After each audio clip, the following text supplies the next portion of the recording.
This morning on First News, the plane that crashed into a backyard yesterday has been removed, all while a passenger is still missing. We'll have the latest on the investigation.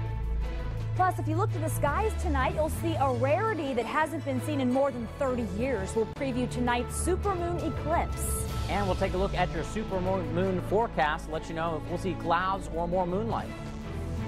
And a very special and inspiring day at yesterday's Fort for Fitness downtown. We'll recap the day from the thousands of runners to the neighborhood celebrations. First News Sunday starts now. You're watching coverage you can count on. This is News Channel 15's First News Weekend.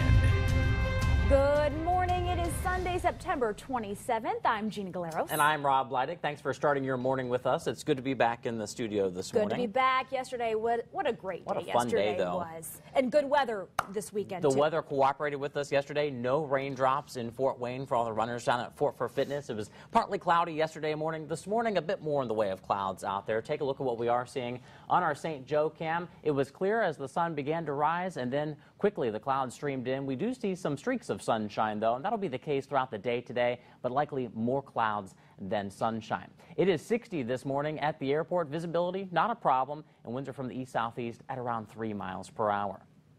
Across the area on Live Doppler 15 Fury Storm Tracker, nothing this morning, and we'll just have the chance for a passing sprinkle today, but again, most places will be staying dry. Don't go canceling any plans. Across the Midwest, we've got a few clouds in place. The clouds will begin to increase as the day wears on, but I think we will see some glimpses of moonlight here with the supermoon eclipse on the way for tonight at around 10-11. Let's take a look at your forecast for the day today, though. 70 at around lunchtime, mid-70s this afternoon. It will be breezy at times, and 74 towards 6 p.m. We'll take a look at your full forecast coming up in just a bit. How do you like the bow tie this morning, Gina? I like it. You look very dapper. Bow tie Sunday. All right, Rob, thanks so much. Yep. Now to this weekend's top story. 24 hours ago, we were learning of a plane crash on Fort Wayne's north side near Smithfield Airport. And News Channel 15's Chris Darby joins us from the newsroom. Chris, what do we know at this point? Good morning, Gina. A day after the plane crashed into the backyard of the home in the 1400 block of Ludwig Park Drive, we have a better picture of what happened. I stopped by the scene this morning. Everything there is back to normal. Also new this morning, some information about the plane itself. The fixed-wing single-engine Cessna came to a stop behind the home around 3:45 yesterday morning after clipping a couple of trees and a corner of the house. Police say 2 people were on the plane. One was at the scene when they got there. That person was taken to the hospital in good condition. The second person was already gone. Nobody in the home or on the ground were injured. One neighbor did tell me the path of the plane was unusual, that it was going in the opposite direction of what they are used to seeing around there.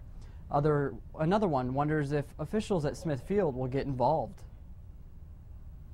It makes me nervous. I don't know what Smithfield is going to do about the situation. Hopefully it's a curfew, because technically I was under the assumption that there was a curfew, but it does make it nervous that the airport is 2 streets over. Police tell me they are not aware of any kind of curfew, adding that it's actually common for pilots to prefer flying overnight instead of the daylight hours.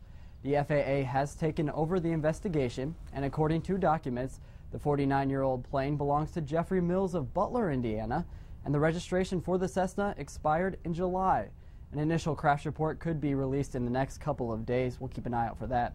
Reporting in the newsroom, Chris Darby, News Channel 15. Police are trying to figure out what led up to a man being stabbed at a Fort Wayne nightclub. It happened around 3 this morning at the Early Birds Ultra Lounge on Wells Street. One man was taken to St. Joseph Hospital in serious condition with a stab wound in the back. Police haven't made any arrests and don't have a description of a suspect or suspects. Stick with News Channel 15 as the story continues to develop. Also developing this morning, Fort Wayne police are still investigating a man's death after his body was found inside a vacant home. A 911 hang-up led them to the vacant home. Yesterday morning, police found the 19-year-old unresponsive inside that home in the 6200 block of Kent Road. Police have not released any possible suspect information. The Allen County Coroner's Office is expected to release more details later on. People in the community came out to stand against violence at McMillan Park. Yesterday's rally comes after the shooting death of Concordia Lutheran High School student Alana Allison. She was shot and killed during a gunfight last month. Leaders prayed and called for an end to violence in Fort Wayne. Volunteers have been working to rebuild a playground in Waterloo, but they still need more help today. The playground at Francis Thompson Memorial Park burned down back in March. Members of the community have been working on the new one since Tuesday. They're almost done, but they need more help. If you'd like to help rebuild, today's your chance. Volunteers are needed from 8 a.m. to 8 p.m. For more information, head to our website, wayne.com. For the 6th year in a row, hundreds filled up Deer Park Irish Pub to enjoy a nice cold one. Proceeds from the event are going to Miss Virginia's Food Pantry.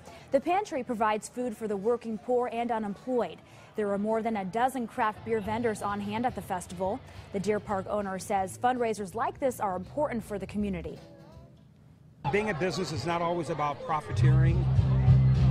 I think it's really important that at times we share the bread with those who don't have a decent loaf on their table. Many of the craft beers featured in yesterday were from right here in Indiana.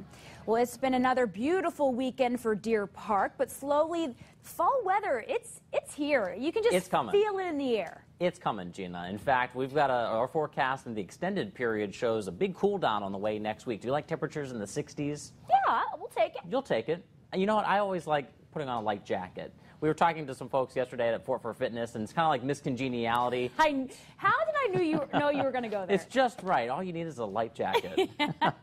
But we've got light jacket weather on the way for later this